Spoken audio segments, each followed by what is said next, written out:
Bonjour, konnichiwa.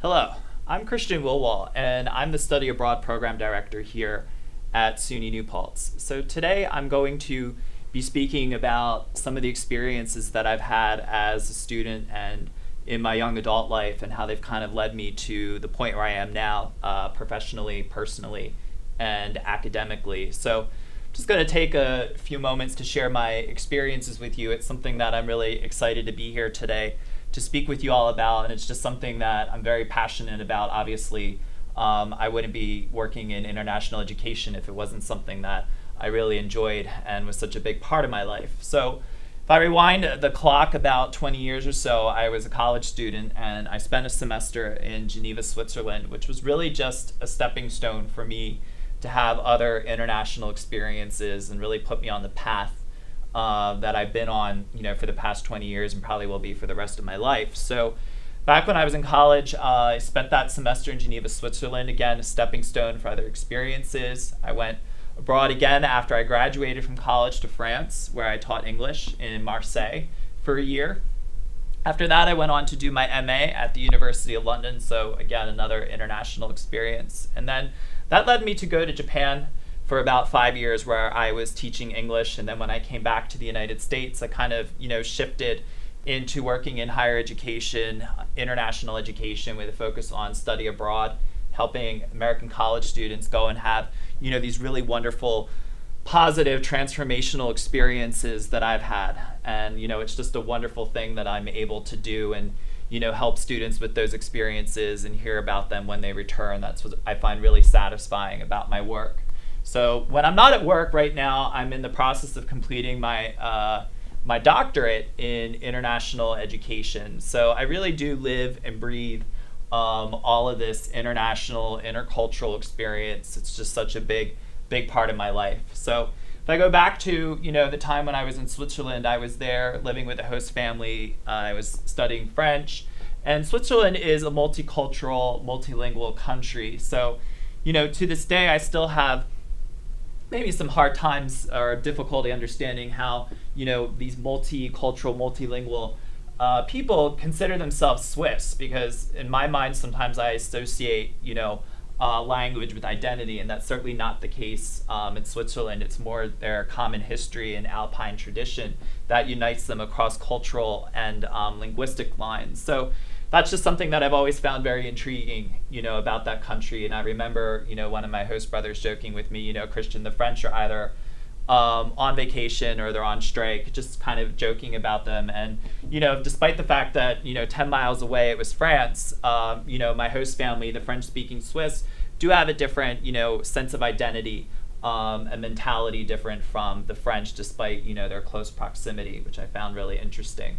So after I was in Geneva, I came back to the United States. I graduated. I still wanted to go abroad again, so that led me to go to France for a year to teach English, immerse myself more in French-speaking culture, improve my language skills. And I was in Marseille, France, and that was just a really great experience. And I was teaching in schools in low socioeconomic areas.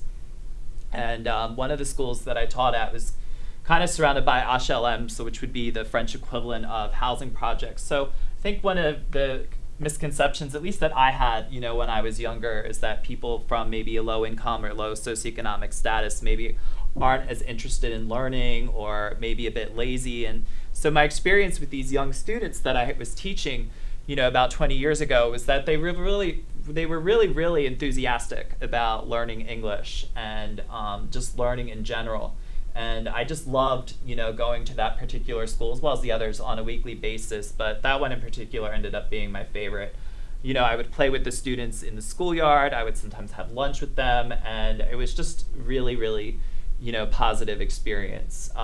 Another thing that might be a takeaway from my experience in Marseille was my first exposure to Islam, or my first prolonged exposure to people from an Islamic background. So that I found very interesting. It was a learning experience for me. I had two friends from Djibouti, and one was very kind of more strict and more practicing with his faith. He prayed several times a day on the mat facing Mecca, and his roommate, his friend, smoked and drank, so he really wasn't as practicing. So, kind of shows that there's a lot of diversity, within that particular culture. And then, I also learned things about identity and culture when I was in Marseille as well, which kind of dovetails on my experience in Switzerland. Is I had a good friend, Fadila, who was of Algerian descent. Her parents were from Algeria, but she was born and raised in France, spoke French, had a French passport, but she really identified as Algerian as opposed to French. So I just found that was really interesting about her and how she identified herself, because,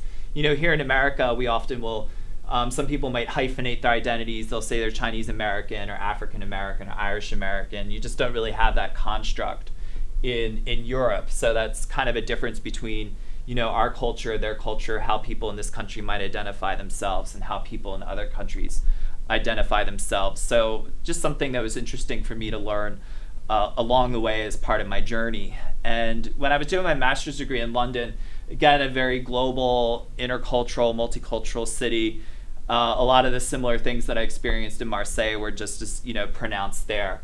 So again, another positive learning experience for me. And then, when I was in Japan, that gave me the opportunity to learn, again, about another type of culture. And Japan is much more homogeneous than a lot of other cultures or societies. So some of the cultural norms that, I learned there were that, here in America, we'll send Christmas cards or holiday greeting cards, what have you. And then in Japan, they'll send New Year's cards. That's their tradition. But if you have a death in the family that year, then you don't send a New Year's card. And that's kind of your way of acknowledging somebody that, passed away in your family. Another sort of cultural norm is that the Japanese don't put their feet towards other people in general. And I was staying at my friend's traditional farmhouse one time, and we all slept on tatami mats in the room with our feet facing the center of the house, which was to honor their ancestors. And so our friend's mother corrected us and said, no, you can't sleep that way because your feet have to face outwards. It's kind of an insult to our ancestors if you do that. So again, just some of these things that I've learned along the way have just been really positive, and these are things that I really enjoy thinking about, reflecting on, and then, sharing with students when they go overseas and hearing about what they experience overseas and what they learned, not only about other cultures, but about themselves. And, I think one of my biggest takeaways is that I've learned a lot more about America as a multicultural society, and I see America in a much different lens than I did, back 20 years ago, before I started this, journey that's brought me to here and, continue on with the rest of my life. So thank you very much for your time today. I really appreciate the opportunity to share some of my experiences, my passion, my education, etc. with all of you. And just thank you so much.